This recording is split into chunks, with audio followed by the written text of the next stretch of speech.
Bom dia, é um prazer recebê-los todos aqui no Instituto de Estudos Avançados. O professor João-Yves Mullier pede desculpas pelo atraso, bem, o avião dele chegou no horário, mas teve o trânsito tudo, então nós pedimos também desculpa por esse pequeno atraso, considero pequeno em vista do trânsito hoje de manhã. É um prazer receber o professor João-Yves Mullier aqui no Instituto de Estudos Avançados, o professor emérito da Universidade de Versailles, Saint-Antonin-Yvelines, que dedicou boa parte dos seus trabalhos à história editorial francesa, à história editorial europeia. Eu lembro da importância do seu livro O Dinheiro e as Letras, L'Argent et les Lettres, O Dinheiro e as Letras, que foi traduzido e editado pela editora da Universidade de São Paulo, que foi uma obra fundadora no debate sobre a questão editorial e as suas relações com a própria modernização do mercado e o desenvolvimento do mercado na Europa após a Revolução Francesa e Revolução Industrial. Então, pensando na importância dessas duas revoluções, na própria estruturação do mundo editorial nesse novo contexto do capitalismo na época contemporânea, ou no longo século XIX, não é? Como dizia Eric Hobsbawm, João-Yves Mullier levantou editores, livreiros, as relações com os autores, não é? Reconstituindo do ponto de vista do autor aquilo que de alguma forma o escritor Honoré de Balzac já havia feito para Illusion Perdue. Então, esta articulação entre o capitalismo e o mundo dos negócios, não é?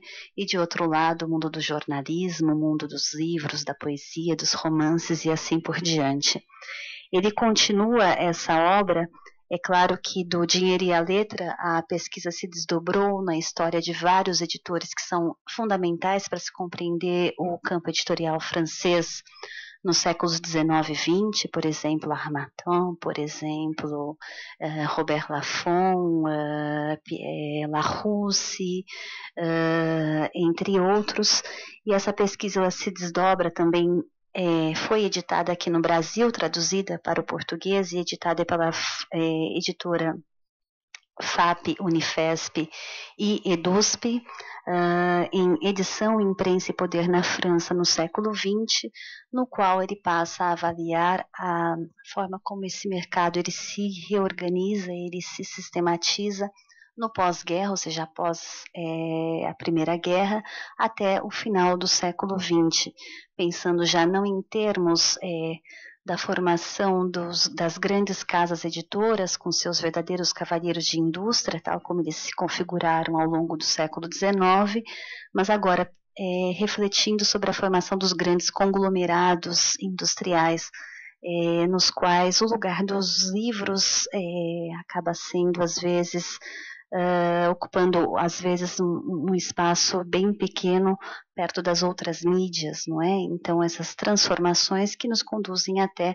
a própria mutação do objeto livro, não é? Aí, pensando na emergência dos livros eletrônicos e de outras mídias que vão concorrer com esses impressos. Mas o tema de hoje, embora não seja totalmente alheio à questão do capitalismo editorial, é Quem tem medo dos livros. A temática do medo ela foi proposta pela rede de institutos de estudos avançados no mundo como o tema do ano.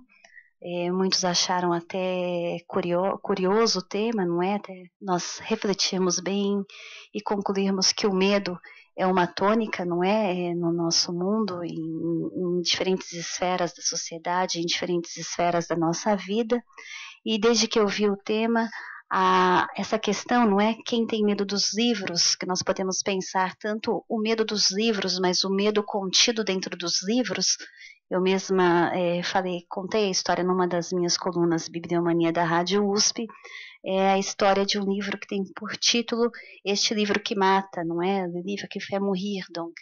Essa relação do medo com os livros, do ponto de vista das instituições, dos modelos, não é, de gestão, de produção e difusão dos livros, mas também daquele medo, não é, que demarca aí boa parte da literatura de suspense, alguma relacionada à ficção científica e assim por diante.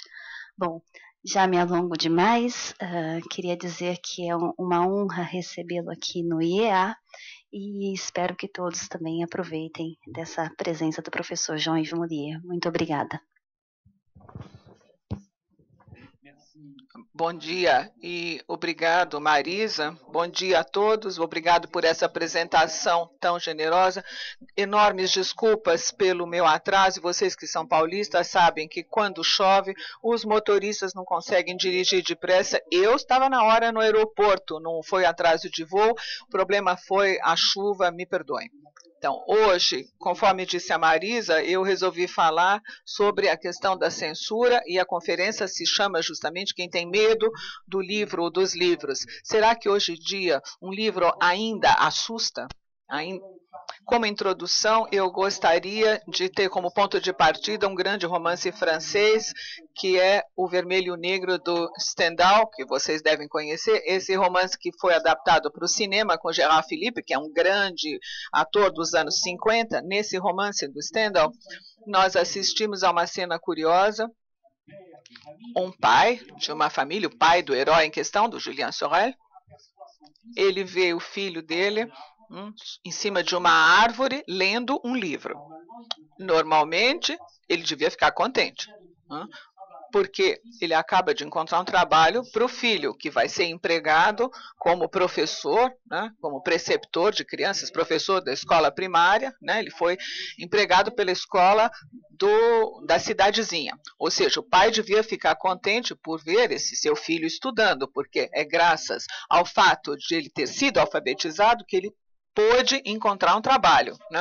Por quê? Porque o resto da família não sabe nem ler nem escrever, nem o pai, nem os outros irmãos, são operários que trabalham duro, e trabalham com as mãos, é um trabalho braçal, mas curiosamente esse pai Sorel, quando vê o filho, chama de cachorro de leitura. Quer dizer, essa é uma expressão muito francesa e muito difícil de traduzir, mas vocês já entenderam. Quer dizer, cachorro que não tira o nariz dos livros é uma injúria, Ou seja, ele considera que o filho está perdendo tempo com isso, com a leitura, e que ele não está no lugar adequado, para ler. Então, Stendhal toma o cuidado de explicar que é o pároco da cidade que ensinou o Julien a ler e escrever. E como o Julien tem uma constituição física muito frágil, de toda maneira ele não teria sido nem camponês, nem soldado, nem operário, porque ele tinha uma constituição frágil. Então foi graças a essa alfabetização que ele pôde trabalhar. Isso foi uma sorte. Mas o pai considera que esse filho Julien pertence a um outro mundo, não se parece com ele e com a família. Por isso a injúria. Então, eis um primeiro olhar sobre isso que eu chamo do tabu da recusa da leitura no campo francês, na Idade Média, até os anos 1830, que é a época em que data o livro do Stendhal. 50 anos depois, nós vamos encontrar essa fórmula de cachorro com esse nariz enfiado nos livros, Em 1950, já se fez uma grande pesquisa junto das professoras de escola primária que tinham sido professoras antes da Primeira Guerra, ou seja, na época de 1900 a 1910. E uma professora primária conta aos historiadores, em 1950, que ainda jovem, quando em 1910, ela era professora na escola primária, ela viu uma camponesa vir até ela, recriminando-a por ceder livros ao filho dela de 40 anos. Ela emprestou livros a um camponês de 40 anos. E a mãe desse camponês, uma mulher de mais de 60 anos, usou essa fórmula curiosa dizendo: precisa parar de emprestar livros para ele, porque a leitura sempre o perdeu, essa mania de ler, sempre o perdeu. Ou seja, nós reencontramos 40 ou 50 anos depois, em 1910, essa mesma fórmula utilizada por Stendhal. Nessa época, a França já tinha todas as crianças alfabetizadas, tanto meninos quanto meninas. A alfabetização é definitiva pelo menos há 50 anos, tanto nos centros urbanos quanto no campo, mas o medo da leitura parecia subsistir. Essa é a primeira ideia que eu introduzo para para refletirmos sobre o medo do livro. O segundo elemento, a segunda ideia, eu não vou poder reproduzir a caricatura muito famosa, né? É uma imagem encantadora, né? A Madame Anastasia, né? É uma ilustração fantástica que vocês têm no site, porque eu mesma vi, é muito legal, que é um desenho, é um cartoon, né, do André Gila, dos anos 40, do século XX, que representou a censura no teatro. É uma velha senhora, né, que tem um óculos espesso, né, com aquelas lentes imensas, ou seja, ela é quase cega, né? Ela tem uma cara medonha, ela faz uma careta, aparentemente ela é surda. E quais são os atributos? O que ela tem, né? Ao longo pelo vestido, ela carrega uma tesoura enorme, ou seja, ela é castradora, ela corta, ela censura. E em cima do ombro, ela tem uma coruja em cima do ombro, ou seja, a censura é surda, cega, castradora, mas ela tem medo do dia, né, como a coruja, ela trabalha nas sombras, né? Ou seja, o caricaturista, né, esse ilustrador é capaz de introduzir de maneira profunda, de nos introduzir de modo profundo nesse universo da censura.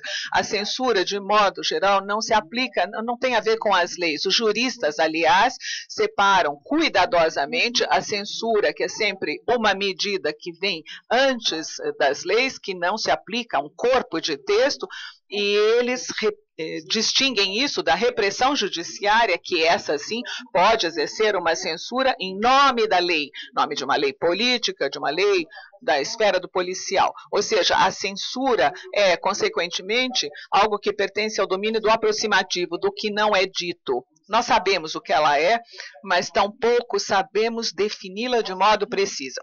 Essa foi a segunda ideia. A terceira é o seguinte: até agora eu falei da censura no singular, mas evidentemente a censura tem rostos diferentes, tem faces diferentes, em função da época e dos países. Originariamente, entre os romanos, porque a censura vem do direito romano, a censura aparece na forma religiosa, eu voltarei a esse aspecto.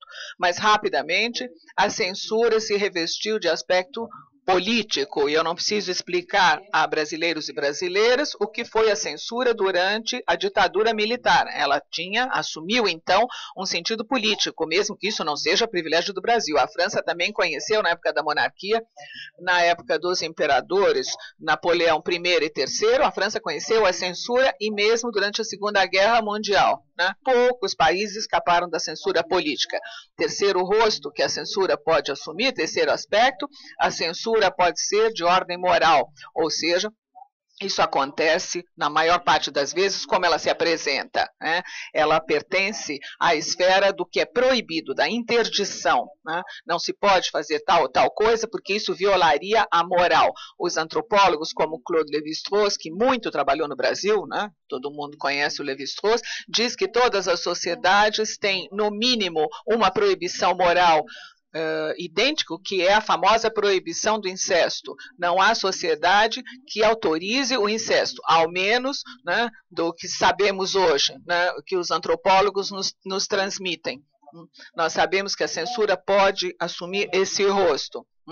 Ela, no século XX, ela assumiu um quarto aspecto, um quarto rosto, porque efetivamente ela vem sendo, no século XXI também, de tipo econômico. A censura, notadamente, quando grandes grupos conglomerados dominam, né, o mundo da mídia, leia-se, veja-se, Rede Globo, não só, né, mas sobretudo, nós temos o equivalente em vários países do mundo. Na época dos grandes conglomerados, a censura é cada vez mais econômica, a quarta face dela. É muito difícil hoje em dia escrever um livro que se oponha a um desses grandes grupos industriais ou bancários, a uma grande instituição bancária.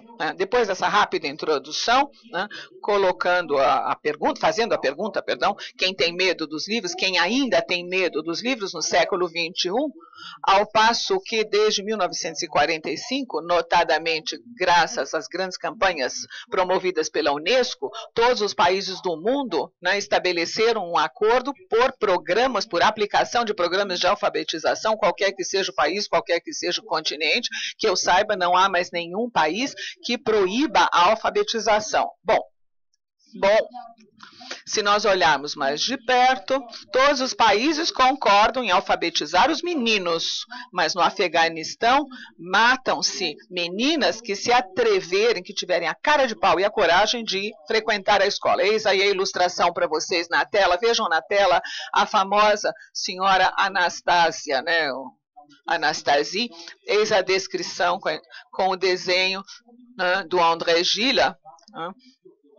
Vejam, ela está lá com a mão na orelha, ela é surda, cega, a coruja no ombro e aquela enorme tesoura que ela tem, ou seja, ela é castradora.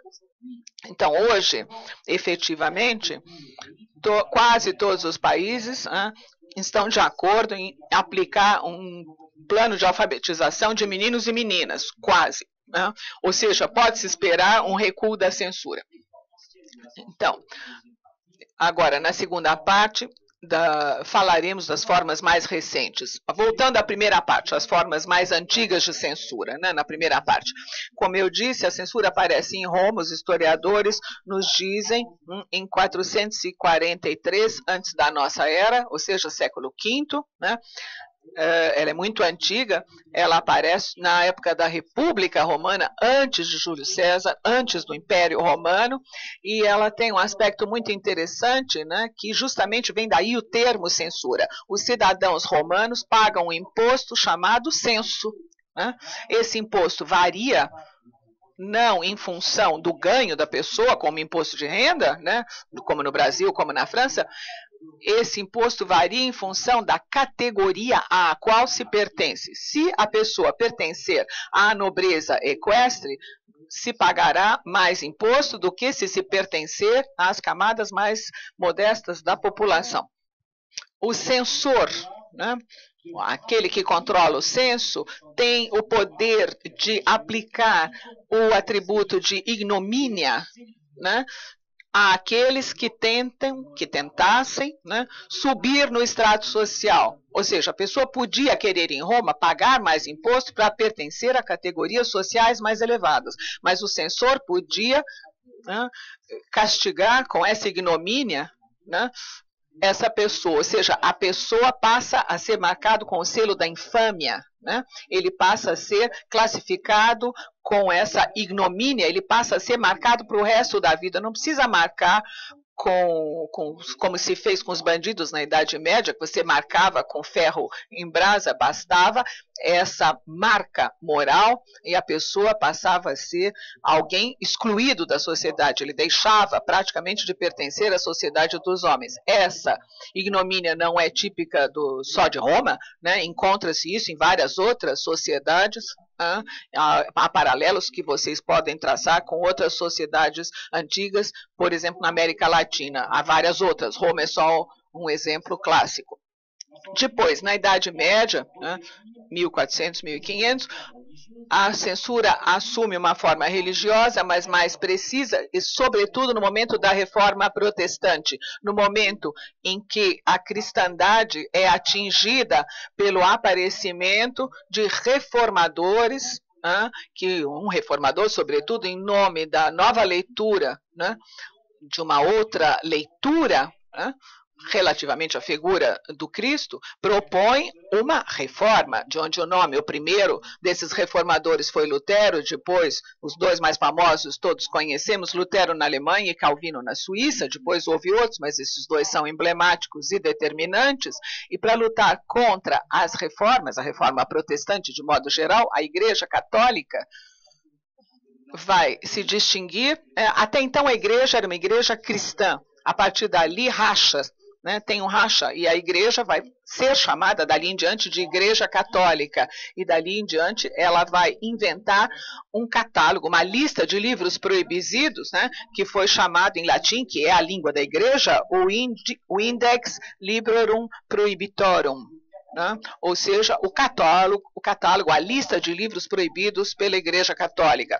Ele aparece em 1571 e ele vai aparecer, ele vai se transformar, né, no braço armado da igreja, né? Na verdade, a lista é criada em 1559, é aplicada 2 anos depois, e até o século XVII, né, inclusive a enciclopédia do Diderot aparece nessa lista. Todos os livros que não estão na lista são, por exclusão, autorizadas. Ele não desaparece, é a congregação do Index que desaparece no século XVII. Né? O Index é confiado à congregação do Santo Ofício, né? Só vai desaparecer efetivamente em 1966, ou seja, século XX, para que Paulo VI, né, por ocasião do Concílio do Vaticano II, decida finalmente. A fórmula é interessante, ele decide confiar à consciência madura do cristão. A fórmula é bem bonita, mas alguém teria podido dizer à igreja que eles esperaram bastante para confiar na maturidade da consciência do cristão, né? Então, do século XVI ao século XX, 4 séculos, até se considerar que o fiel da Igreja Católica poderia ter uma consciência possível de separar as coisas. Foi de toda forma uma grande reforma. Essa censura religiosa aconteceu na Europa, mas não só. Na América Latina ela se fez por meio da colonização. Essa censura religiosa, no momento da Contra-Reforma da Igreja Católica, passou pelo mundo inteiro. Ela foi disseminada pelo mundo todo, ao menos onde a Igreja Católica estivesse presente. Nós podemos dizer que essa censura tem um sentido teológico, eminentemente, e são livros religiosos que foram os mais observados, que mereceram o olhar mais agudo dessa Igreja Católica e condenado pelos teólogos, pelos membros da congregação do Index, né? Não se preocupem, não pensem que mudou. No século XIX, Stendhal, Balzac, Georges Sand, Émile Zola, que vão ser colocados no Index, em pleno século XIX. Né? Então, ser honrado pelo Index no século XX, Simone de Beauvoir e Jean-Paul Sartre também passaram a integrar o Index, o que é uma grande honra. E com isso, todas as vaquinhas estavam no estábulo e o mundo seguro com esses livros proibidos pelo Index. João XXIII, que foi um papa que teve uma certa coragem, é que teve a coragem de convocar o concílio e varrer esse monte de poeira que tinha se tornado estúpida e arcaica, porque claro que nenhum católico razoável respeitava o Index, né, essa famosa lista, né? Essa foi a primeira forma, ponto. Segunda forma, a religiosa. Segunda forma, a forma política, que também é universal. Na França, é muito interessante de assinalar, de observar que em 1537 a França inventa o registro legal. Ou seja, hoje em dia, graças, né, a esse registro legal, nós temos uma biblioteca nacional. Isso, todo mundo gosta disso hoje, porque nós temos, evidentemente, por exemplo, na Biblioteca Nacional, todos os livros deveriam estar na biblioteca, todos aqueles que foram autorizados. Porque Francisco I criou o dépôt legal, o registro legal, para impedir a proliferação do protestantismo, do luteranismo e, sobretudo, na França, do calvinismo. Foi para impedir a circulação de escritos protestantes que esse dépôt legal, esse registro legal foi instaurado. Ou seja, é um instrumento não de conhecimento, não de em favor do que tudo que é publicado, esse é o aspecto positivo que nós vemos a posteriori, mas na origem é um instrumento de repressão, um instrumento negativo e de controle. A monarquia católica centralista, né? A França era um país muito centralizador, a monarquia tentou controlar a totalidade dos livros publicados. Evidentemente, ela não conseguiu, né? Uma boa parte dos livros não passava pelo dépôt legal, pelo registro central, mas a monarquia conseguia, pelo menos, controlar uma boa parte do que circulava como publicação. E, evidentemente, permitia também castigar de maneira bastante dura aqueles que não se submetessem. É importante lembrar aqui que, às vésperas da Revolução Francesa, a monarquia mantinha um corpo de censores. Sim, havia funcionários públicos que eram pagos, recrutados, pagos, que tinham como função examinar os manuscritos, em pleno século XVIII, para decidir se aqueles textos podiam ser modificados, publicados, e aí atribuía-se o privilégio da publicação. E se não, se considerassem, se censores considerassem que não, não eram publicados. Ou seja, às vésperas de 1789 havia cerca de 200 censores, né? E censores foram cada vez mais convocados, mas a monarquia não conseguia controlar o conjunto de manuscritos, porque eles eram cada vez mais numerosos a circular. Eu vou fazer uma observação, voltarei a isso. Quem eram esses censores? Contrariamente ao que se pode pensar, não eram agentes policiais, analfabetos, mas pelo contrário, eram letrados, eram jornalistas, eram profissionais, eram escritores, eram profissionais da literatura. Eu abro um parêntese imediatamente. O meu colega Robert Danton, o grande historiador americano, quando ele foi à Alemanha, na RDA, na época, né, depois da queda do Muro de Berlim, né, no começo dos anos 90, e que ele pediu para trabalhar sobre os arquivos da censura, com surpresa, o que ele constatou é que tudo bem, podia trabalhar, ninguém tentou proibi-lo, e os censores diziam, veja, pode se debruçar sobre isso, nós fazíamos um trabalho honesto. Esse é objeto do seu último livro dele, né? Os censores diziam, nós não éramos policiais, não atuávamos como tal, nós só evitávamos que os escritores tivessem problemas com o poder, nós tentávamos mostrar aos escritores como eles podiam corrigir os manuscritos, evidentemente adequando-se à linha do partido ou do Estado. Eu fecho o meu parêntese. Isso permite que nós compreendamos melhor o que vem a ser o trabalho do censor. E o seu último livro sobre a censura, o Roberto Dalton, tem 3 partes. A primeira parte diz respeito ao antigo regime na França, a segunda parte diz respeito à Índia sob o Império Britânico, e a terceira parte que diz respeito à RDA no século XX.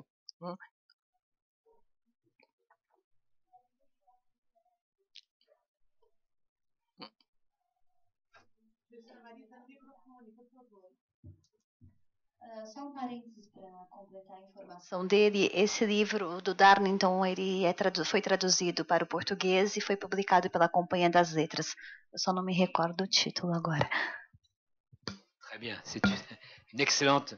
Elle dit juste que le livre a été traduit en portugais et publié par la Companhia das Letras.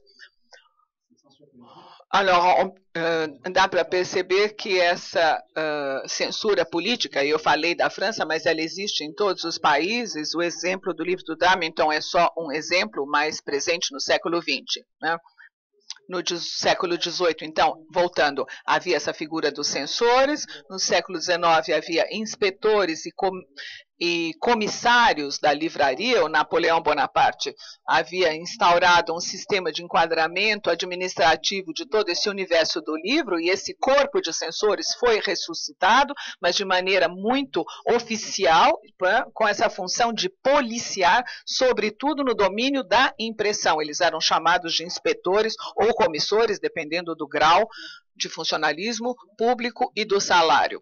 Eles estiveram de 1811 a 1881, esse corpo todo funcionou, né? Quer sob Napoleão I, Napoleão Bonaparte, quer sob Napoleão III, o último império, quer sobre a República. De 1811 passou a funcionar até 87, quando isso acabou, eles acabaram sendo aposentados, os mais velhos, e os mais jovens foram deslocados para uma outra função pública qualquer, quando o corpo de censura desaparece. Ou seja, só depois de um grande debate parlamentar é que esse corpo de censores fosse eliminado. Não houve debate, o que se fez foi cortar o orçamento.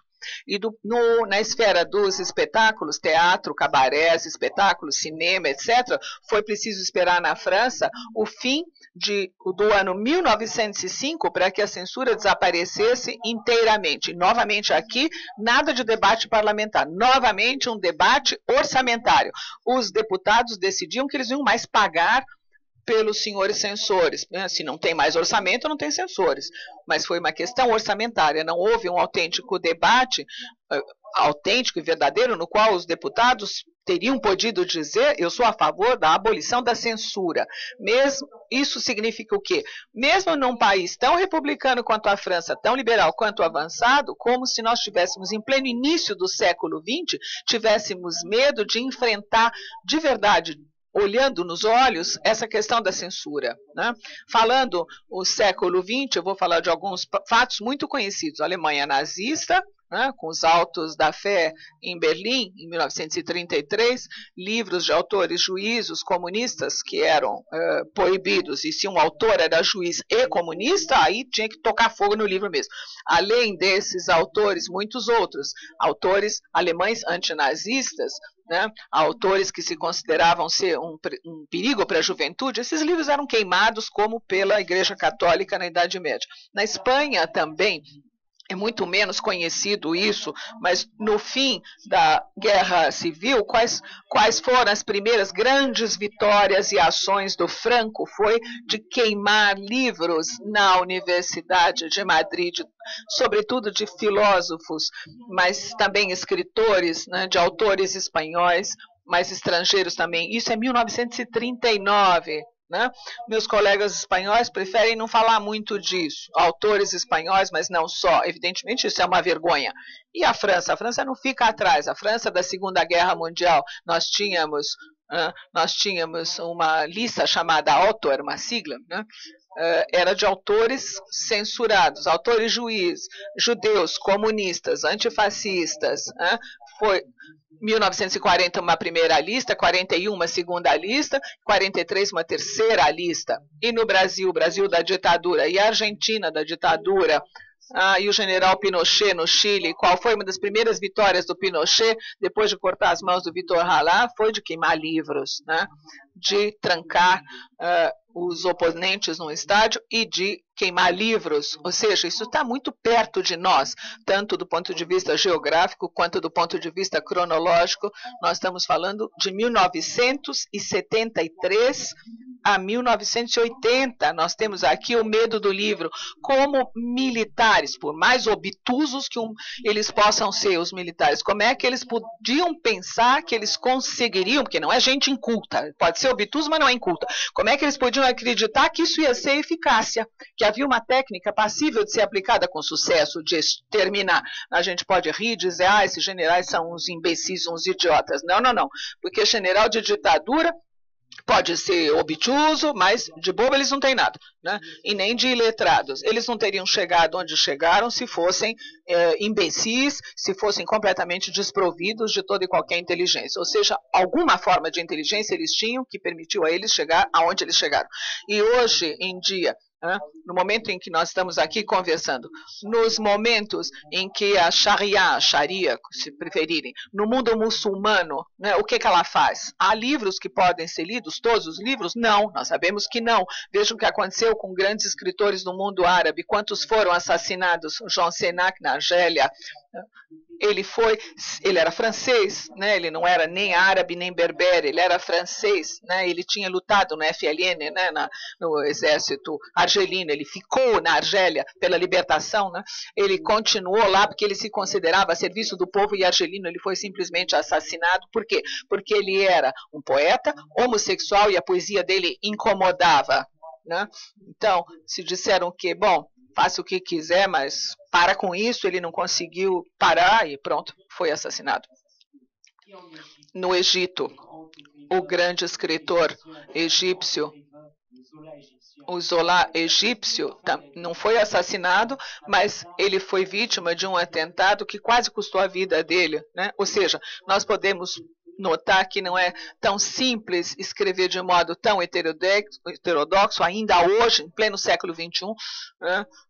Sem falar do Salman Rushdie, né? Não é fácil escrever num certo tipo de países, né? Vocês sabem muito bem que a fatwa pronunciada pelo Ayatollah Khomeini nos anos 90 foi renovada no ano passado, em 2016, e oferece-se ainda um prêmio pela cabeça do Rushdie, né? $500 mil hoje, simplesmente, né? O Irã mudou, mas nós gostaríamos que, desse ponto de vista, o Irã também mudasse. Se o Irã quiser ser reconhecido pela comunidade internacional, eu sou a favor desse reconhecimento, mas é preciso abandonar, pagar um prêmio pela cabeça de um escritor, né? Cada um tem o direito de dizer: eu detesto esse livro, isso é o sagrado direito da crítica, tudo bem. Pode-se dizer: eu não gosto. Um crítico literário, aliás, diz: eu não gosto, é uma porcaria. Diga-se o que se disser, mas não se pode proibir, né, de não gostar, proibir e encorajar, incentivar o assassinato, a morte deliberada de um autor, de um escritor, é um pouco demais. O Salman Rushdie vive há 28 anos, dia e noite, com guarda-costas e com vigilância sanitária. Vocês sabem, dá para imaginar o que é isso? Com policial, você não toma um sorvete, você não vai ao cinema, você tem guarda-costas, polícia vigiando você. Que vida é essa? Né? Ou seja, estragou-se a vida dele há 28 anos, é o único meio de protegê-lo. Terceiro rosto, continuando, a censura também é frequentemente de ordem social, e aqui eu vou me estender menos, né, porque eu já falei na introdução de todos os aspectos da moral consensual numa época em que a sociedade passa a considerar, assumindo exemplos franceses, até exemplos europeus, até os anos 1960, considerava-se que a mulher tinha que usar um vestido para baixo daquele ossinho do joelho, não é em cima, né, mas abaixo do joelho. Né? Em 62, porque era sensual demais, em 62, a Mary Quant, a quem eu presto sinceras homenagens, ela inventou a mini saia. Né? Então, genial. E claro que é bem legal, porque os homens passaram a poder olhar o que eles não podiam olhar antes, as pernas das mulheres. Então, por exemplo, isso é um exemplo do que é proibido, amoral, anormal. Né? Evidentemente, no momento em que o joelho se torna lícito, né, outras partes do corpo permaneceram ilícitas, assumiram esse papel de ilicitude. Outras zonas passaram a ser proibidas, ou seja, essa censura moral se reveste de formas complexas, passa, por exemplo, pela moda, né? Nem sempre a gente é sensível a isso, a gente costuma achar que a moda é coisa de designers, de desenhadores de moda, mas nem sempre. A moda é um excelente observatório de permissividade e de proibições nas diferentes sociedades. Se nós formos olhar os catálogos de moda, as revistas de moda, ao longo de 100, 200 anos, dá para perceber a evolução das sociedades através da evolução da moda. Outro elemento de sintomas são as publicidades, aquilo que é incentivado pela publicidade ou não. A contracepção, né, vocês jamais verão na Europa, antes dos anos 68, né, o incentivo à contracepção, porque na maior parte dos países na Europa era proibida. A contracepção passa a ser autorizada na França em 67, então até 68 não se falava disso publicamente, muito menos numa publicidade, numa revista, onde fosse. Né? Ou seja, medidas de contracepção eram objeto de censura até 68. Dá para notar, por exemplo, nesse aspecto da contracepção, passa-se de uma forma de interdição a uma forma quase de incentivo. Passou-se a considerar normal a partir de um certo momento, né? E passou-se a não mais censurar, considerando que não havia motivo para isso. Voltando, então, às formas mais antigas, eu volto à segunda parte da minha exposição, as formas modernas de censura. Eu esbocei algumas do ponto de vista político e moral, mas eu gostaria de introduzir uma quarta forma de censura, muito mais contemporânea, que é a censura do mercado, a censura econômica. Ela é muito mais insidiosa, e se nós olharmos superficialmente, poderemos considerar que no Brasil, como na França, não há censura econômica, porque qualquer um pode publicar qualquer livro, contanto que se encontre um editor que aceite o livro para publicá-lo. Mas há tantos editores no Brasil e na França, milhares, né? Se nós formos pensar nas pequenas editoras, né? Dentre pequenos, médios e grandes, poderíamos dizer, né, que tudo o que é escrito tem possibilidades de encontrar um editor. Mas, se é relativamente fácil encontrar um editor, como é que um escritor pode se tornar conhecido do público? Essa é uma outra questão. Aí temos que passar não só pela edição, ou seja, pela impressão, como pelo serviço de divulgação. E aí que a coisa se complica. Se nós formos pegar o exemplo da França, nós temos 700 mil títulos disponíveis ao mesmo tempo. Nenhuma livraria, evidentemente, tem lugar, né, nem os meios financeiros para expor 700 mil títulos na vitrine, mesmo nas prateleiras, de maneira exposta, né, quando o livro fica com a capa exposta.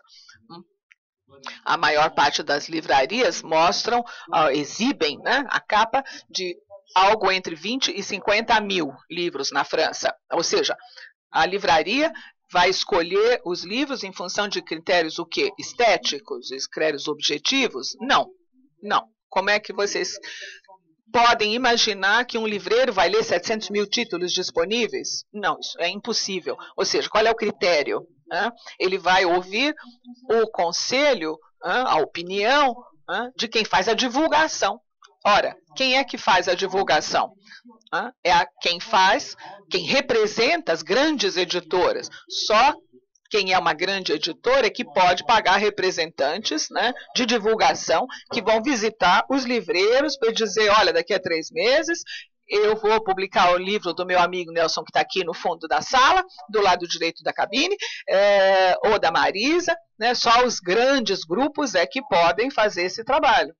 Só esse conselheiro, entre aspas, é que pode fazer chegar aos ouvidos dos livreiros certos títulos, ou seja, há agentes econômicos em ação.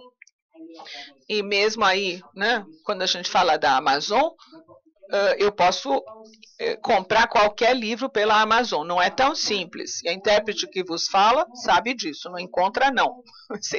Não sei vocês. Mas há regras muito interessantes. O consumidor é rei, diz o mercado. Se nós formos 5 a querer esses livros que a gente não encontra, aí é o Copacabana. Seja 5 estrelas, né? Mas 5 pessoas que encomendam o mesmo livro, será que são especialistas em literatura? É preciso checar, né? As pessoas podem encomendar um livro por impulso, não é nada tão simples. Na Amazon, vocês sabem, a regra de ouro é o comércio, é o rei da democracia, é o consumidor. Essa é a filosofia profunda da Amazon. Né? Lembrando que a Amazon é um dos maiores agentes econômicos no mundo. O orçamento da Amazon é colossal. Só para dar um pequeno exemplo, os 10 maiores grupos de edição no mundo, os 10 majors actors, eles têm um faturamento anual da ordem de 10 bilhões de dólares. Os 10 maiores, 10 bilhões. E a Amazon fatura de 80 a 90 bilhões de dólares por ano. Ou seja, a Amazon fatura 8 ou 9 vezes mais do que toda a comunidade livreira internacional reunida. Ou seja, todos são anões comparados ao gigante da tecnologia que é a Amazon. Vejam, eu me detive um pouco sobre esse aspecto. Por quê? Porque os agentes econômicos são hoje verdadeiros agentes de censura, a forma mais insidiosa e importante de censura. Alguns de vocês talvez tenham lido ou ouvido falar desse livro publicado pelo meu amor André Chiffin, que morreu há 2 anos, em 99. Ele publicou em Paris, em francês, ele é americano, ele é editor em Nova York. Em Nova York ele não encontrou nenhum editor que quisesse editar o livro dele, encontrou na França a Fabrique, que é um editor de extrema esquerda, que concordou em publicar a edição sem editor, evidentemente, publicou em francês. O sucesso do livro em francês é que permitiu que o livro fosse traduzido em inglês, em espanhol, em português, até em chinês, né? O Chiffrin tornou-se, a partir dali, alguém que passou a ser muito ouvido até o fim da vida dele. Quem é ele? É muito interessante. Ele era diretor assalariado, né, pago, de uma grande editora americana, a Pantheon Books. Né? Essa Pantheon Books é que publicou o Dr. Zhivago, por exemplo, em inglês, que publicou o Sartre, que publicou, na verdade, as grandes obras do século XX, em tradução, evidentemente, para o inglês americano, né? Se nós quisermos fazer essa nuance entre a língua inglesa e o que se fala nos Estados Unidos. Ou seja, a Pantheon Books, em 91, né, disse o quê? A edição escapa dos editores. Então, escreve esse Shifrin e fala o quê? Que ele, enquanto diretor da Pantheon Books, claro que ele queria fazer que a editora ganhasse dinheiro. É importante esse trabalho de rentabilidade, senão a editora desaparece. Então, ele não disse, eu não sou anarquista de maneira nenhuma, nem sou contra o lucro, não é isso. Mas a minha estratégia editorial nunca foi ditada pelo lucro econômico e financeiro esperado.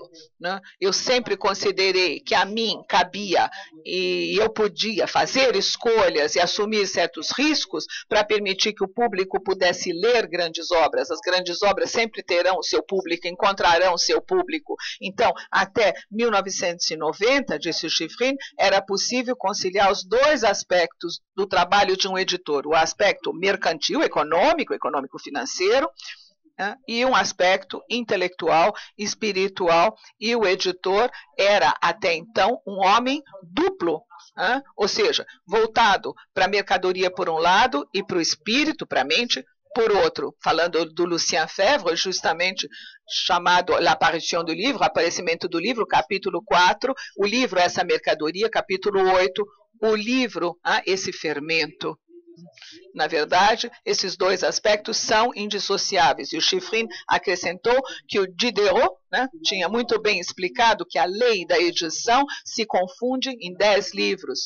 5 custam dinheiro, a editora perde dinheiro editando esses livros.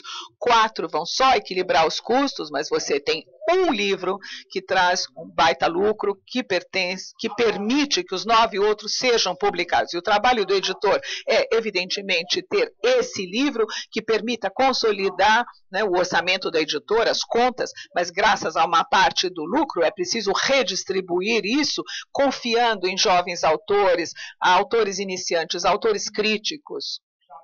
Se Charles Baudelaire não tivesse encontrado, né, um editor, Malassis, nós não conheceríamos as Fleurs du Mal, né, um dos maiores autores de poesia da história do mundo. Né? Se um editor não tivesse confiado no Boris Pasternak, nós não teríamos talvez tido o Dr. Zhivago, mesmo que tardiamente, e podemos multiplicar os exemplos. Né? Eu só falo de um, vocês conhecem bastante bem, o historiador francês Fernand Braudel, que aliás esteve semana passada em São Paulo. Ele deu aulas aqui na USP em 1935. O grande Braudel, né, foi assunto na semana passada do Instituto Braudel, e ele publicou nessa época da sua tese revolucionária. Ao invés de escrever uma biografia sobre o Filipe II, o rei espanhol, ele decidiu escrever um livro que ele intitulou O Mediterrâneo na época de Filipe II. É uma obra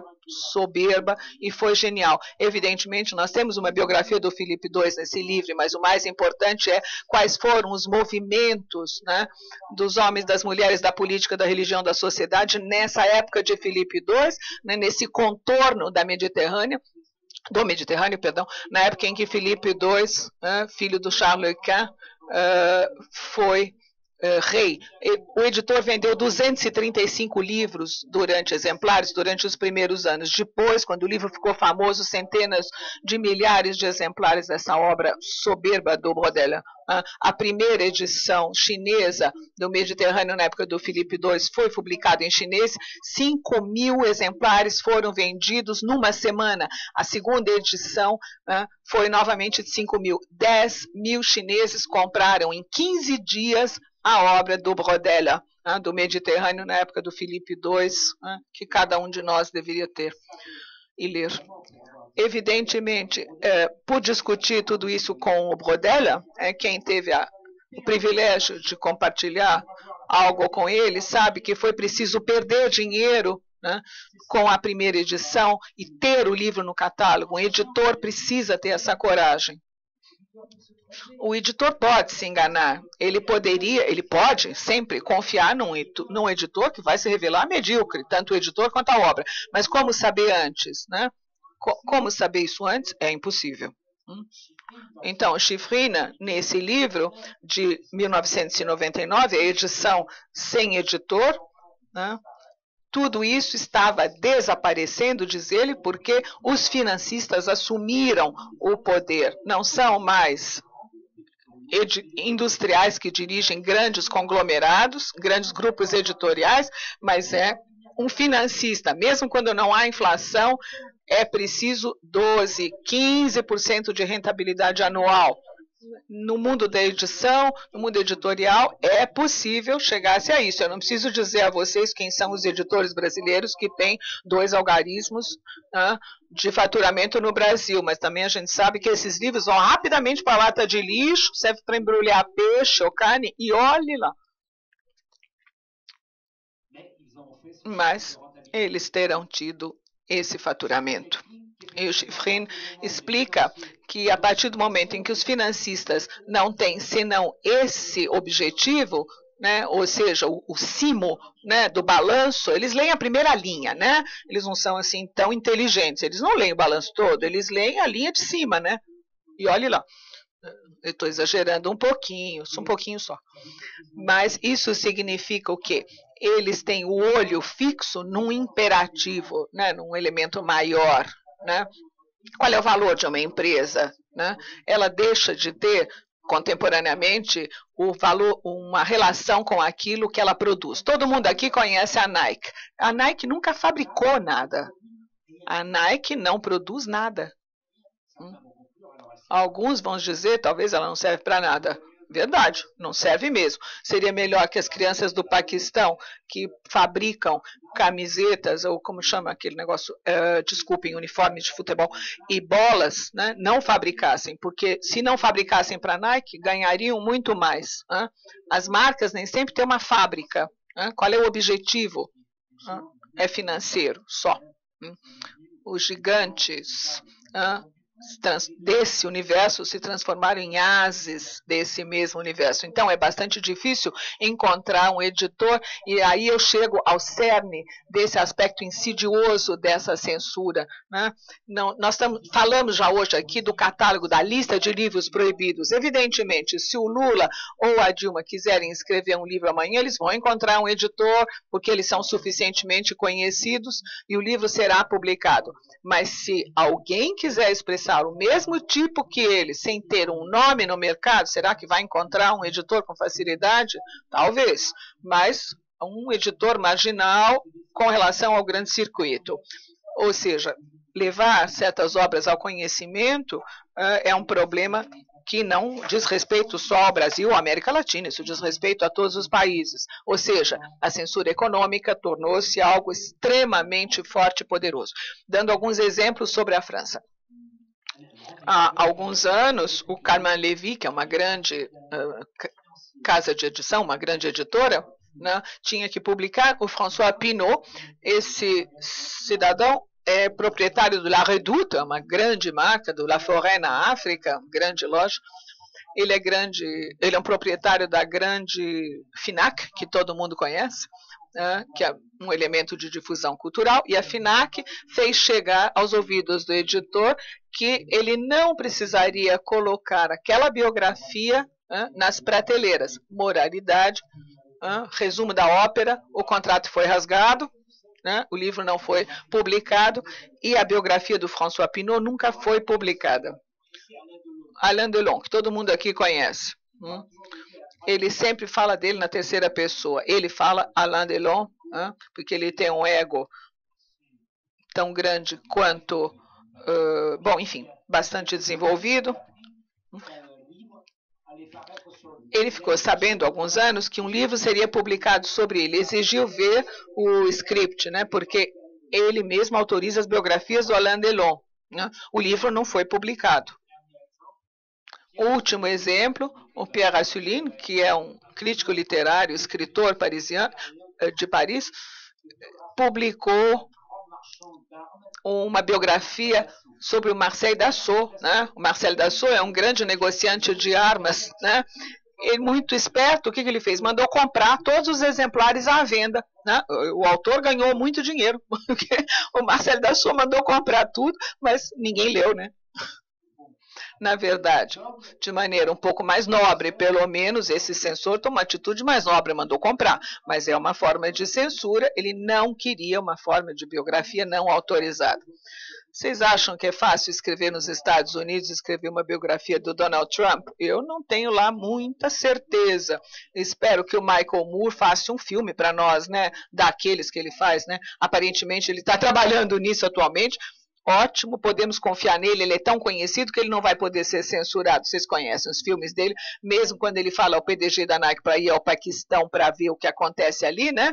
O PDG da Nike precisou, além de tudo, permitir ser filmado, ainda precisou dar um sorriso amarelo. Por quê? Porque o Michael Moore é tão conhecido e tem uma notoriedade tal que não dá para impedi-lo. Vocês entenderam? A censura econômica é onipresente, está onipresente nas nossas sociedades, mas ela não é muito fácil de ser denunciada sempre, porque na maior parte dos países há uma liberdade de atividade comercial que faz que sempre se possa procurar um editor, mesmo sem encontrar. Concluindo agora, voltando aos outros as outras faces da censura. Voltando, então, a primeira, tínhamos dito, é a face religiosa. Ela tem, certamente, a marca do século XXI. Né? Eu falei do Salman Rushdie e falarei rapidamente. Vocês conhecem a questão das caricaturas do Maomé, que começou na Dinamarca, aquele escândalo todo, que publicou uma caricatura do Maomé num cartoon, numa tira, né? Para que todos entendam, não se pode fazer uma caricatura do Maomé, não por motivos religiosos, mas por quê? Porque não existe nenhum desenho oficial do Maomé em nenhuma biblioteca. Ou seja, caricaturar, né, o Maomé, a questão não é religiosa, a censura religiosa, eles não entenderam nada, esses censores. O que eles não entenderam é que tratava-se de uma caricatura de uma figura imaginária, suposta. Nós estamos num terceiro grau, né? E isso acabou redundando em mortes, e de maneira dramática em Paris, vocês sabem disso, onde os desenhistas, né, do Charlie Hebdo foram assassinados em janeiro de 2015, naquele atentado selvagem. Para mim foi muito doloroso, porque numa tribuna livre eu publiquei no Le Monde, né, a minha tribuna foi publicada no dia 31 de dezembro, e o meu artigo chamava-se o ressurgimento do fascismo contemporâneo, dos fascismos contemporâneos. Nesse artigo, que foi traduzido em espanhol, que foi publicado no jornal Le Monde Diplomatique e consta no site do Le Monde Diplomatique, em 31 de dezembro de 2014, né, onde eu dizia que essa forma de... Né, estava tomando conta do mundo, assumindo esse caráter religioso, ou seja, tinha-se uma nova forma do fascismo. O fascismo nunca volta com a mesma face. Hitler tinha uma ação, uma face muito mais política. Hoje em dia esse fascismo tem uma face muito mais religiosa, esse totalitarismo que pretende impor ao outro e aos outros sua própria concepção. Essa volta da censura religiosa é problemática, e muito mais se nós lermos o artigo 18 da Declaração Universal de Direitos do Homem e do Cidadão. Esse artigo 18 deveria se impor a todos os países, mas infelizmente não é assim. A ONU aceitou que cerca de 20 países tenham sido dispensados, né, de respeitar a Declaração dos Direitos do Homem e do Cidadão, porque ela seria um preâmbulo e não um texto orgânico. Esse artigo diz que todo homem tem direito de ter uma religião, de não ter uma religião, ou de mudar de religião. Ou seja, um católico pode se tornar metodista, um metodista pode se tornar muçulmano, um muçulmano pode se tornar budista, um budista pode se tornar hinduísta, e o hindu pode dizer, afinal de contas, eu vou não ter religião nenhuma, serei agnóstico ou ateu. Isso é o artigo 18. Se a liberdade individual, cada um é a liberdade de consciência e não de credo, né? Numa palavra. Evidentemente, muita gente mudou né, de religião ou de não religião. Como vocês sabem, todos, cerca de 20 países criminaliza a apostasia, que vem a ser, vocês sabem, o fato de se converter a uma outra religião. Ou seja, aplicou-se a pena de morte no Egito, né, mas depois de uma campanha se transmutou em prisão, 2 ou 3 anos. Mas ainda pode gerar a morte se a pessoa mudar da religião muçulmana. Pouca gente se atreve, né, inclusive porque tem o círculo mais próximo, a família, pouca gente tem a coragem de declarar a apostasia, deixar de ser muçulmano. A blasfêmia também. Né? O que é uma blasfêmia? O que é blasfemar? Né? É defender a liberdade religiosa. É preciso proibir isso. Né? O que nós vamos fazer com as cartas do Voltaire, que diz vamos esmagar, né, a infâmia? Né? Vamos fazer o que com isso? Vamos publicar com as tesouras da senhora aí da tela, da senhora Anastasia? O que nós vamos fazer com o pensamento de Voltaire? O que faremos com todas as injúrias que existem em tantas línguas mundo afora? Em francês, quando a gente faz um juramento, diz, eu juro por Deus. Isso é uma blasfêmia ou não? Do ponto de vista de quem é extremamente religioso, sim, é uma blasfêmia. Né? No Canadá, no Quebec, eles inventaram juramentos que são religiosos, mas modificados. Por exemplo, em quebecois, no francês de Quebec, né, tabernacle, ou seja, eles têm uma deformação linguística da palavra francesa tabernacle, ou seja, o tabernáculo, né, que existe na igreja. Então, eles mudaram a palavra para encontrar um jeito de fazer um juramento do jeitão deles, né, sem ser um juramento religioso. Né? Então, tabernacle, em vez de tabernáculo, né? Mas isso é odiável, odioso, cada vez que essa censura se impõe. Né? O direito de cada religião se exprimir, se expressar, tudo bem.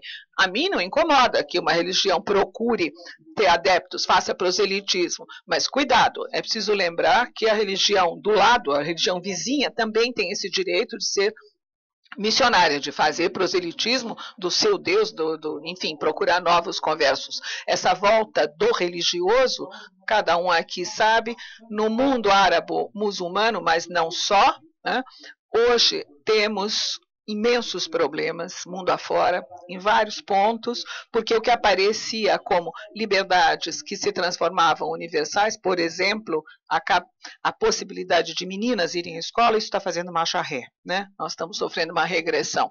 Será que nós podemos tolerar que, em nome de uma visão da sociedade, se proíbam meninas de frequentar a escola? Será que esse tipo de liberdade é concebível hoje em dia?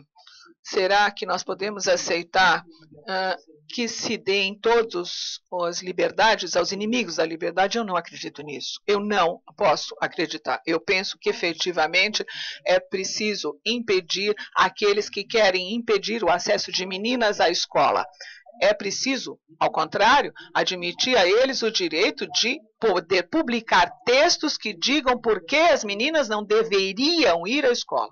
Aí deveria parar a liberdade de expressão deles, mas cabe às famílias, cumpre a cada família que decidam se as meninas podem e devem ir à escola e as próprias meninas. Ou seja, há formas muito mais antigas que estão voltando, formas mais antigas de censura, e podemos multiplicar o número de exemplos, dando um exemplo mais divertido. Um cineasta francês, Jean O Mocky é um dos últimos surrealistas franceses, ele não é muito conhecido no Brasil, ele é ferozmente anticlerical, mas ele faz isso de um jeito muito engraçado, muito humorístico. Há alguns anos, ele quis zombar da famosa controvérsia bizantina do sexo dos anjos, e para fazer a publicação do filme dele, Um Gelo no Inferno, né, l'Enfer, ele fez 2 cartazes. Num cartaz, via-se, num pôster, havia anjos, mulheres com salto alto, né, com aquela meia calça de rede, e os homens, né, que mostrava que a parte do sexo, né, do pênis, estava bem preenchida, digamos assim. Então, esses cartazes, evidentemente, foram desautorizados. A Igreja Católica quis que tirasse aquilo, porque os cartazes tiveram que ser retirados, porque a Igreja decidiu e conseguiu que um tribunal determinasse que aquilo era uma zombaria, estavam se zombando dos anjos. E, na verdade, aquilo era muito engraçado. Não deveria ter chocado os católicos, porque, na verdade, os anjos não têm sexo, mas voltar à discussão bizantina não tinha nem pé nem cabeça. Né? Mas, enfim, tem casos mais recentes que vejam que a sensibilidade dos representantes, pastores, padres, rabinos, bispos e companhia, está hoje em dia muito exacerbada, né? E a escuta do que parece para eles, estão sempre com a orelha levantada para o que parece para eles a menor agressão. Vocês conhecem o Monty Python, né, que é aquele grupo de autores ingleses, né, que produziram filmes fantásticos, né?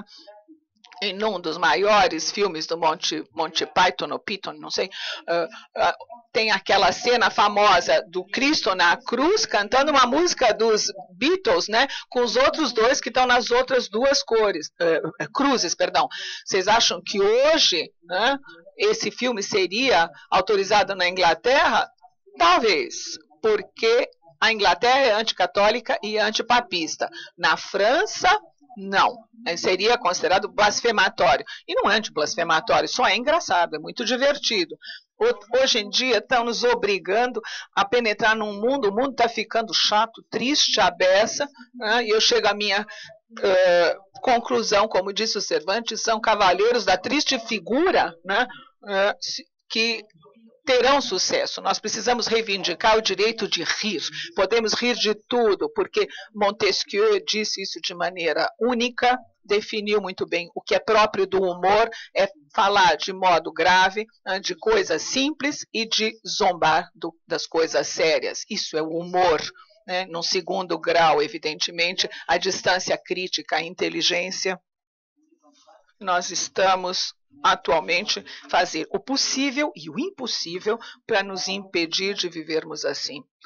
Chegando então à minha conclusão, quem tem medo do livro, dos livros, tentei mostrar para vocês, meu trabalho, meu métier de historiador é falando do passado, quem teve medo dos livros, né? Os estados, os governos, as sociedades, as religiões, né?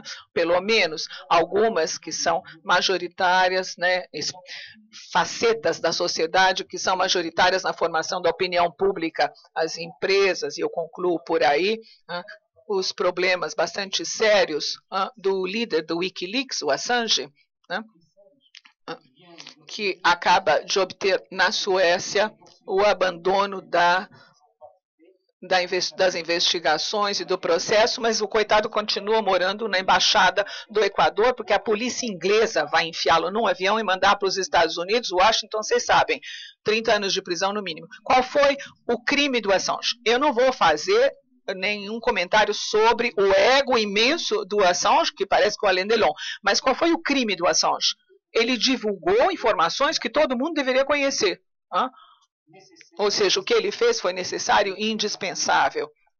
O Snowden, a mesma coisa, antigo agente da CIA, né, que de repente se revoltou e disse, socorro, o que eu estou fazendo?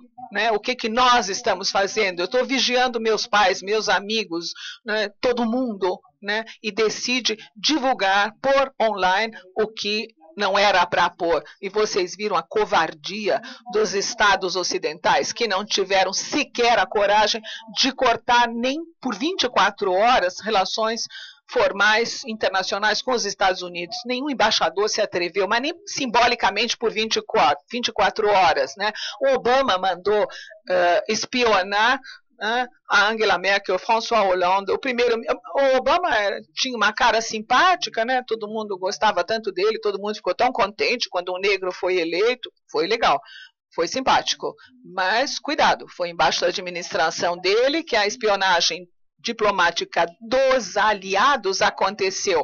Ele foi bem esperto, ele entendeu que espionar os inimigos não adianta nada, é os amigos que a gente tem que espionar. O perigo vem sempre, o inimigo interno é o pior, nós sabemos. Né? Mas foi uma questão moral bem séria do seu Obama. Né? E a comunidade internacional, né, teria podido dedicar um pouco mais de queixa e de reprimendas do que se dedicou a fazer. o que a gente faz? Chama o embaixador, enfia num avião, tira do avião e 24 horas depois diz volta. Mas nem por 24 horas, ninguém protestou. Uma vez, tudo bem. Agora, duas, pouco demais, né? Isso teria sido um aviso simbólico de dizer não repitam isso aos Estados Unidos. Ninguém se atreveu, né? Que a história é essa, né? Os alemães, os ingleses, os franceses, enfim, é preciso parar um pouco, né? Em certo momento com essas práticas de outra época, né? É preciso interromper esse tipo de prática e estabelecer regras, né? Nós temos a Alemanha poderia ter sido aliada da Suíça, mas do ponto de vista econômico, há coisas que se escondem.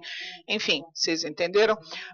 Conclusão, estamos num mundo cada vez menos permitivo para a minha geração, que é a geração de Woodstock, né, que sonhou, que teve um sonho com um mundo onde se faria amor e não a guerra.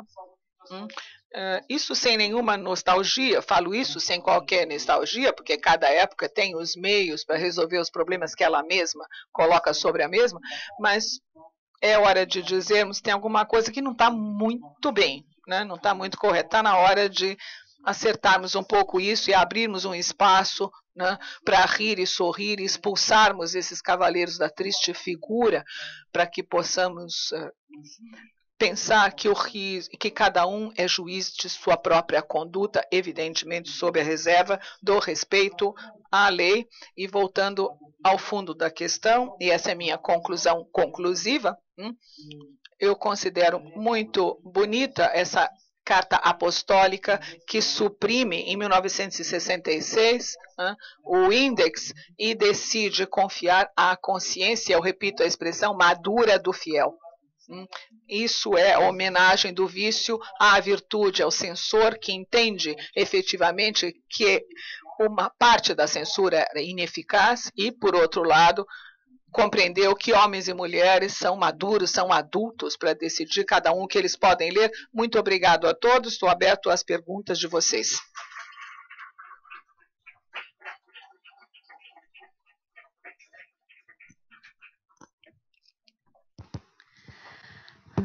Bem, agora é 12h05, 12h06, né? Acho que nós podemos ficar aqui até 12h30 no máximo. Gostaria, antes de passar as questões, né, para vocês formularem, dá um certo tempo, de agradecer a toda a equipe do IEA, que é realmente fabulosa e que torna tudo aqui possível e muito agradável. Como nós estamos sendo transmitidos pela televisão, eu já recebi 2 questões aqui. Bom, eu vou ler as questões, uma é um pouquinho mais longa. Começo pela mais longa, que diz respeito à tradução e à difusão do Mein Kampf do Adolf Hitler.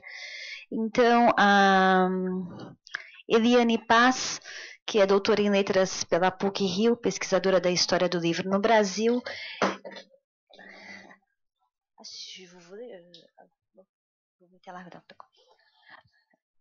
A Eliane Paz, ela diz o seguinte: a minha pergunta é sobre a censura no Brasil. Assim como em todos os países europeus, o mercado editorial brasileiro preparou a publicação de uma edição crítica de Mein Kampf, de Adolf Hitler, que entrou em domínio público em 1º de janeiro de 2016. Em países diretamente afetados pelo nazismo, como a Alemanha e a França, as edições críticas foram produzidas e comercializadas, mesmo tendo causado comoção e discussão. No Brasil, onde a censura foi abolida com a Constituição de 1988, se deu o oposto.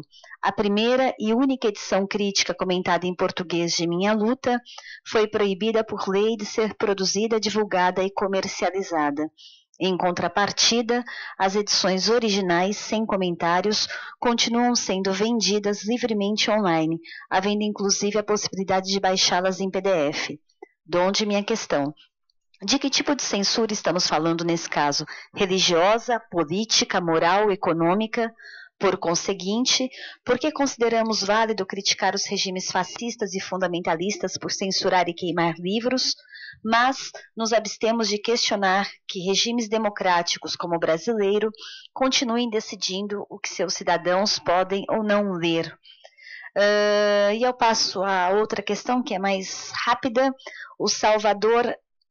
Peut-être je vais répondre à chaque question, c'est plus facile. Ah oui, d'accord. Oui.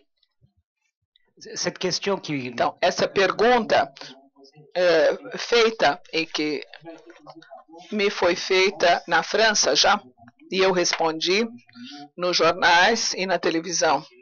E eu expliquei o seguinte: eu sou a favor da publicação de uma edição crítica do Mein Kampf, da minha luta. Por quê?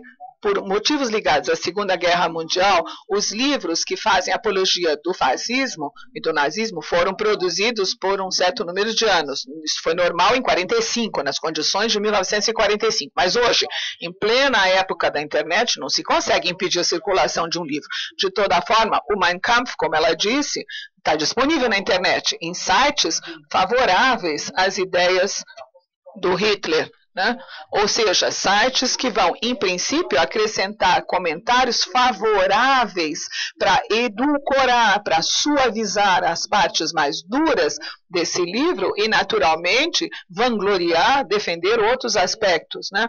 É preciso saber que quando as tropas alemãs entraram na França em junho de 1940, elas proibiram na França a tradução do Mein Kampf em francês, o que pode parecer esquisito. Por quê? Porque a propaganda nazista dizia que a França deveria cooperar, que a França seria aliada da Alemanha. E se um francês lesse a tradução do Mein Kampf, leria o que o Hitler tinha dito realmente dos franceses, que era a intenção de reduzir a França à escravidão, à submissão. Hoje, o que é preciso fazer? Publicar edições críticas. Houve uma em alemão, houve uma em francês e na maior parte das línguas. É preciso publicar um livro como esse, com todas os pontos de referência históricos que permitam ao leitor entender como e por que essa obra foi destruidora e como e por que ela provocou a morte de milhares de pessoas. No momento em que sites da internet, sites negacionistas se multiplicam na internet, né? Existe um negacionismo bastante bem distribuído, dizendo não houve 6 milhões de judeus mortos, mas também houve o problema da miséria, muitos morreram por causa da doença. É preciso tomar muito cuidado com isso. Não basta dizer e repetir esse número que sim, houve 6 milhões de mortes. É preciso poder demonstrar. Isso é que é a inteligência crítica. Todos os campos de concentração não eram campos de extermínio, mas dentre esses campos de concentração, houve campos de concentração que em tal dia, de tal mês, de tal ano, a tal dia, tal mês, tal ano, funcionaram sim com fornos crematórios. Mesmo em Auschwitz, evidentemente não houve fornos desde o primeiro dia, mas é preciso explicar quando. Né? Por exemplo, o Raoul Hilberg, na obra magnífica que ele escreveu, eu cito o título A Destruição dos Judeus da Europa, A Destruição dos Judeus da Europa, é preciso sim fazer como ele, né, escrever um texto pedagógico, didático, porque não é possível policiarmos tudo que se divulga na internet. Deuxième question. O que o conferencista pensa sobre a adoção do leitor sensível? Esta questão foi apresentada pelo Salvador Lima. Du dit lecteur sensible.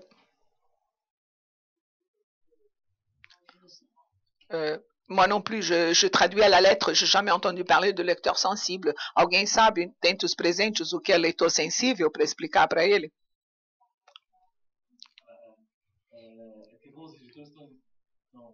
Algumas pessoas para fazer uma leitura prévia para efeito de orientação aos escritores para tirarem questões sensíveis do livro. Então esses são os leitores sensíveis de algumas editoras aí. Muito obrigada. Tem dois aspectos nessa pergunta. Primeiro, o fato de que historicamente apareceu em meados do século XIX, o fato de que os editores, as editoras, não os publishers, mas os próprios editores, ou seja, os editores, ou seja, o editor dentro de uma editora, que o editor recorra a quem é pago, mesmo que não seja funcionário, que faça uma leitura crítica, como nós chamamos no Brasil, para que diga esse manuscrito tem qualidades ou não. Esse é o chamado comitê de leitura, o sistema de leitor crítico, que foi estabelecido em 1850 na Inglaterra, na França 1870, 1880, mas isso se generalizou em todos os países do mundo. Uma editora que publique mais de vários livros por ano não pode ler todos os livros. Então, uma editora recorre, e um editor recorre a leitores críticos, que em geral são intelectuais, gente de letras, autores de ensaios, muitas vezes escritores, ou seja, pessoas que têm uma expertise superior à média de leitores em geral. Por exemplo, o grande escritor Albert Camus não escrevia só livros que eram publicados pela Gallimard, ele era leitor crítico e membro de um comitê de leitura, de edição da Gallimard, ou seja, nos arquivos da Gallimard, é muito interessante, tem as fichas de leitura crítica do Albert Camus como leitor crítico da Gallimard. Esse é um trabalho que ainda não se fez, levantar tudo isso. O Philippe Solers, que é um grande escritor francês, faz a mesma coisa, ele é membro do comitê de leitura da Gallimard. Isso é ao que se cita aqui, eis a resposta. O editor não pode editar todos os manuscritos que ele recebe. E eu volto à Amazon hoje. A Amazon quer se tornar uma editora, aliás, já é, porque já fala em direitos de autor, direitos autorais mirabolantes, Se você mandar um manuscrito completamente formatado para mandar para a Amazon pede só 70% de direitos autorais para ela. Então, mas isso não é um trabalho de edição. Nenhum editor pega o seu manuscrito e leva para a gráfica. O editor trabalha com o autor. Talvez seja o momento de destruir um mito. O poeta escreve poetas, o dramaturgo escreve romances, o filósofo escreve ensaios filosóficos. Quem escreve livros é o editor, não é o escritor que faz um livro. Eu estou vendo o Plínio no fundo da sala, foi diretor durante anos, um verdadeiro editor. É uma alegria trabalhar com o Plínio. Antes de publicar os meus livros traduzidos, era ele que fazia a Marisa me mandar questões antes. Esse é o trabalho do verdadeiro editor. Eu escrevo um texto, mas não sou eu que escrevo um livro. Quem faz o livro é o editor. O editor escolhe o papel, e isso não é um olhar inocente. Cada escolha que é feita, a fonte, a capa, isso é o trabalho do editor. Quem faz um livro é o editor. Ele é um mediador precioso que permite que o livro exista. Então, se era essa a pergunta, eis minha resposta. Outra coisa, o termo sensível me incomoda um pouco, porque ele é ambíguo. Se um editor pedir efetivamente ao seu comitê de leitura que ponha de lado manuscritos que dizem respeito, por exemplo, à blasfêmia, à apostasia, que falem de prostituição, da droga, enfim, de todos os assuntos sensíveis, então o editor não está cumprindo o seu papel, ele se transforma em censor. Mas, afinal de contas, as grandes obras trataram de temas sensíveis, de problemas que incomodavam. Eu não sei se vocês conhecem o Jean Genet, que é um escritor francês, que passou um bom tempo da vida dele na prisão. Ele era um ladrão, ele era homossexual e um grande provocador. Eis o universo que em 1942, 3 ou 4, quando os primeiros livros dele foram publicados, ele falava desse universo, ou seja, incomodava muito. Hoje ele é lido não só nas universidades, mas nos colégios, Ou seja, é um provocador, isso sim, é verdade, mas acabou-se por dizer o que sim, é verdade, ele é provocador, mas a obra é grande. né? Porque ela oferece algo para que nós reflitamos. Né?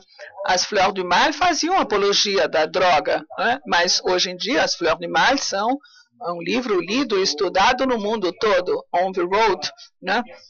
Na sua nova versão, né? Com uma pontuação, ou seja, como um pergaminho completamente sem pontuação, foi escrito sob o efeito da droga, né, como um rolo a desenrolar, justamente, né? Eu li isso há 30 anos e reli agora essa segunda versão, essa versão do rolo, né, como um rolo datilografado, né, algo que foi datilografado sem interrupção, né, de maneira encadeada, né, isso é estudado nas boas universidades americanas, ou seja, não naquelas que praticam a censura e que dizem que não é preciso ler essa obra. O Gisberg e outros, sim, há escritores que perturbam, que incomodam. Mas no futuro eles integrarão o chamado panteão da literatura. Então, relativamente a essa perseguição das chamadas obras sensíveis, sim, é preciso tomar cuidado, porque é um modo de introduzir a censura. E aí voltamos à censura econômica. Não é sempre por motivos morais que os editores acabam perseguindo temas sensíveis. É por motivos econômicos. É porque esses assuntos, esses temas, podem fazer que uma editora perca leitores. Porque uma editora pode vir a ser estigmatizada como sendo muito de vanguarda. Bom dia, meu nome é Pérola. Alô, bonjour. História aqui na USP. E a última parte da fala do senhor foi sobre a espionagem de governo, né? A minha questão vai sobre esse tema. Eu gostaria de saber um pouco mais, assim, né? Algo que eu estudo, a relação entre a censura dos livros e o cabinet noir, que é aquele instrumento, né? Aquele aparelho de espionagem que existiu na França ali entre os séculos XVI até o século XIX, que foi estudado pelo Eugène Vallet, né, que foi um historiador do sistema postal francês, e como que essa instituição, né, esse aparelho, assim como a censura, ela foi abalada pela emergência dos direitos civis após a Revolução Francesa. Né? Então, os direitos, por exemplo, de ter a sua correspondência não violada pelos aparelhos de Estado, né? E isso eu creio que deva ter afetado, de certa forma, os escritores, né, e os editores também. Obrigada.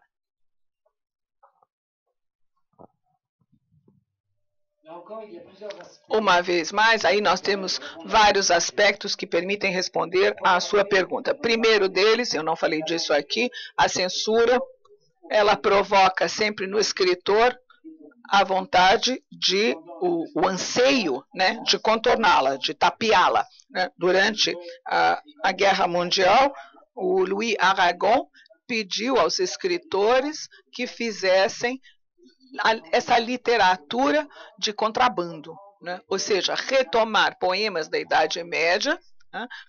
Recuperar textos de duplo sentido para publicá-los, né? E para que o censor os lesse, né? Mas para que com isso se tapeasse a vigilância dos censores. E com isso o Aragon conseguia, através dos seus poemas, aparentemente estar homenageando a Virgem Maria, mas ele acrescentava a todas as Marias da França, por exemplo, ou seja, todas as mulheres da França. Né?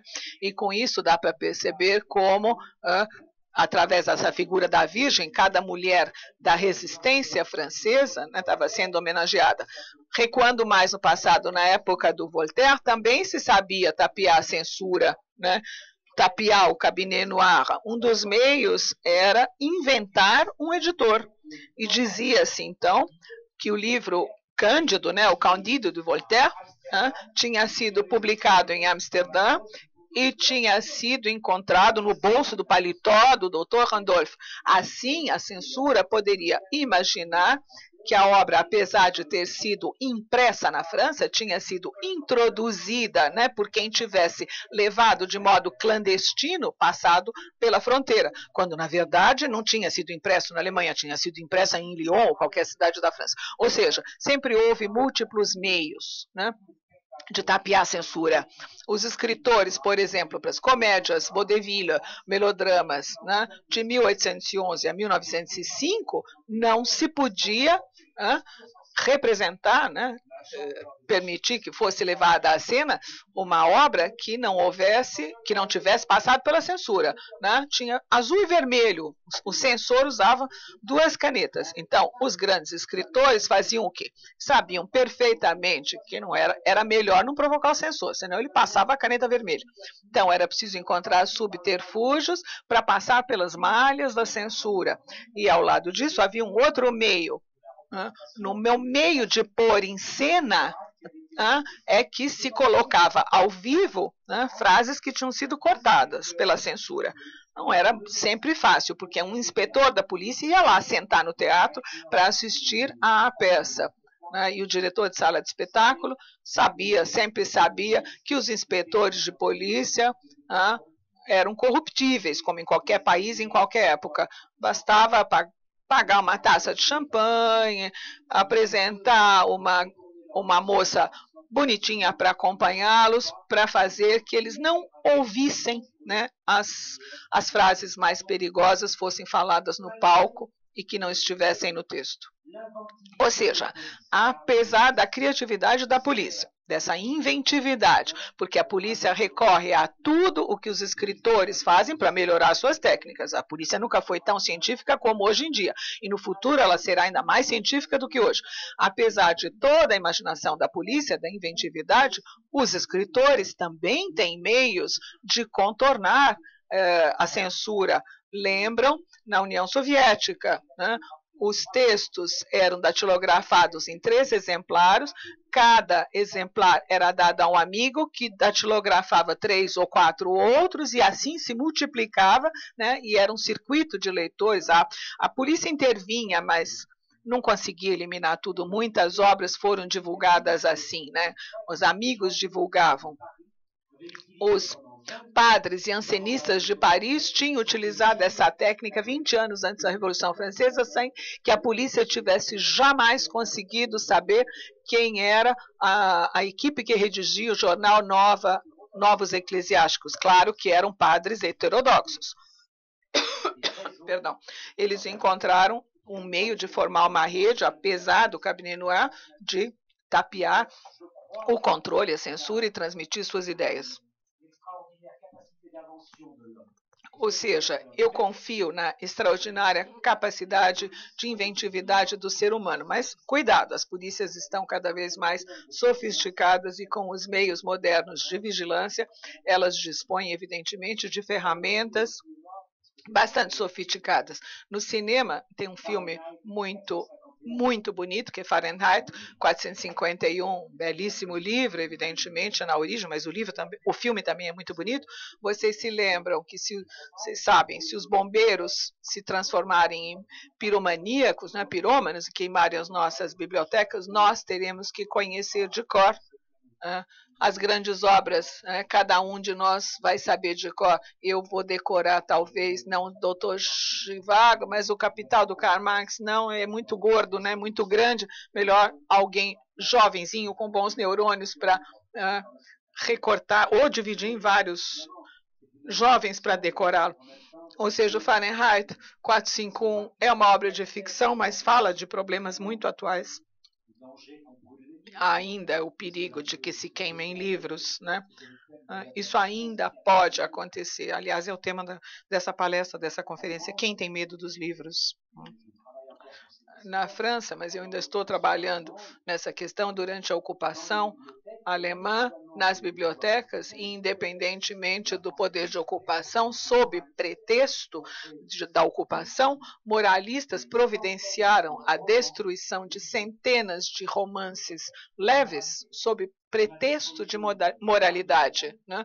E colocou-se a culpa disso nas costas do exército alemão, mas não, era a polícia de costumes francesa, nem mesmo a polícia administrativa, a polícia dos costumes. Eu tenho uma equipe de alunos que me ajudam no trabalho de pesquisa desses livros, são livros de moralidade. A polícia dos costumes não queriam ver um certo tipo de romances nas bibliotecas. Quando eu era jovem, para retirarmos um livro numa biblioteca, era preciso retirar, para ter um desses livros, pegar 2 outros bem sérios. Era que nem a minha avó. Quando ela me dava um tablete de chocolate, ela me mandava comer pão né, um pão, uma fatia de pão, fazer um sanduíche, né, um pão em cima e um pão abaixo, às vezes. É assim para concluir, não é? Eu gostaria também de agradecer, além da equipe do IEA, a colaboração do Consulado Geral da França em São Paulo, pelo Institut Français no Brasil, Escritório do Livro, Embaixada da França no Brasil, que nos permitiu, então, a tradução simultânea, não é, da conferência do professor Jean-Yves Mollier, e dizer, a título de curiosidade, que o Fernand Braudel, o livro Mediterrâneo, só mereceu a primeira edição brasileira, a primeira edição francesa de 1949, mas a primeira edição brasileira, ela saiu apenas em 2016, e daí nós devemos pensar também no papel das editoras universitárias, não é? Que estão sempre abertas, ou quase sempre abertas, a esse tipo de edição, provavelmente não muito rentável, mas certamente de grande valor para a produção de um fundo de catálogo, mas também para a nossa cultura. Eu agradeço a presença de todos, lembrando que a programação do IEA continua, não é? Então consultem o site sempre, mas no dia 28 de agosto, segunda-feira, nesse mesmo horário, nós teremos um encontro com o professor Horácio Tarcos. Horácio Tarcos é o grande estudioso da recepção das edições marxistas no Brasil. Ele fez um estudo excelente sobre a recepção de Marx na Argentina e agora prepara um estudo sobre a recepção do Capital, que completa neste ano 150 anos, não é? Então, para celebrar o aniversário do Capital do Karl Marx, o programa de pós-graduação em História Econômica fará uma série de eventos e o IEA contribuiu, nos dá a honra também de receber o Horácio Tarcos da Argentina, que vai falar um pouco tanto sobre os seus trabalhos sobre a recepção da obra do Karl Marx, mas também sobre o CEDINCE, que é o centro que ele organiza, que ele dirige, em Buenos Aires, e que se ocupa realmente da coleção de livros, de documentos sobre a esquerda latino-americana. Então, não percam, dia 28 de agosto, está na programação do IEA, uma segunda-feira de manhã, a palestra com Horácio Tarcos. Jean-Yves, merci, e muito obrigada a todos vocês. Bom dia.